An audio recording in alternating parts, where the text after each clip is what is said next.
சென்னை தலைமைச் செயலகத்தில் கருணை அடிப்படையில் காவலர்களுக்கு பணி ஆணை வழங்கிய முதலமைச்சர் சமூக நலத்துறை சார்பில் கட்டப்பட்ட மகளிர் விடுதிகளையும் திறந்து வைத்தார். இதுகுறித்த கூடுதல் விவரங்களை நம்முடைய செய்தியாளர் அபினேஷிடம் கேட்கலாம். அபினேஷ், முதலமைச்சர் தொடங்கி வைக்கும் திட்டங்கள் குறித்த விவரங்களை பதிவு செய்யுங்கள்.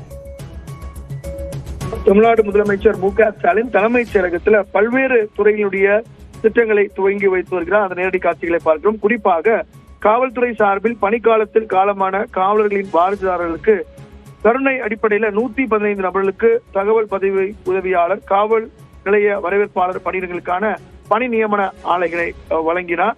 தொடர்ச்சியாக சமூக நலன் மற்றும் மகளிர் உரிமைத்துறையின் கீழ் செயல்பட்டு வரும் தமிழ்நாடு பணிபுரியும் மகளிர் விடுதிகள் நிறுவனம் சார்பில் பரங்கிமலை, ஒசூர் மற்றும் திருவண்ணாமலை ஆகிய இடங்களில் 38 கோடியே 15 லட்சம் ரூபாய் செலவில் புதிதாக கட்டப்பட்டுள்ள 3 தோழி விடுதி கட்டடங்களை முதலமைச்சர் மு.க. ஸ்டாலின் காணொலி காட்சி வாயிலாக திறந்து வைத்தார். மேலும் சென்னை, தரமணி மற்றும் சேப்பாக்கம், மதுரை, கோவை, நாகை, கிருஷ்ணகிரி, ஈரோடு, காஞ்சிபுரம், கடலூர், தர்மபுரி, தேனி, சிவகங்கை, ராணிப்பேட்டை, கரூர் ஆகிய 14 இடங்களில் 176.93 கோடி ரூபாய் மதிப்பீட்டில் கட்டப்பட உள்ள 14 தோழி விடுதி கட்டடங்களுக்கான அடிக்கல் நாட்டும் நிகழ்ச்சியும் இன்றைக்கு முதலமைச்சர் மு.க. ஸ்டாலின் தொடங்கி அந்த அடிக்கல் நாட்டு நிகழ்ச்சியை செய்து வைத்தார்.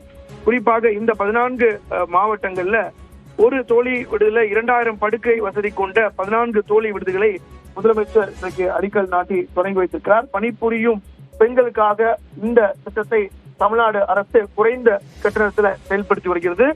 அதற்கான அடிக்கல் நாட்டும் நிகழ்ச்சியும் நடைபெற்றது. இந்த நிகழ்ச்சியில சமூக நலத்துறை அமைச்சர் கீதா ஜீவன், தலைமைச் செயலாளர் முருகானந்தம் ஐஏஎஸ், அதே போல உள்ளிட்ட அரசு அதிகாரிகள் இந்த நிகழ்ச்சியில கலந்து கொண்டாங்க. தொடர்ச்சியாக பால்வளத்துறை, அதே போல பால்வளத்துறை சார்பில் தேர்வு செய்யப்பட்டிருக்கூடிய பணியாளர்களுக்கும் பணி ஆணை வழங்கக்கூடிய நிகழ்வும் நடைபெற உள்ளது. அபிநயா.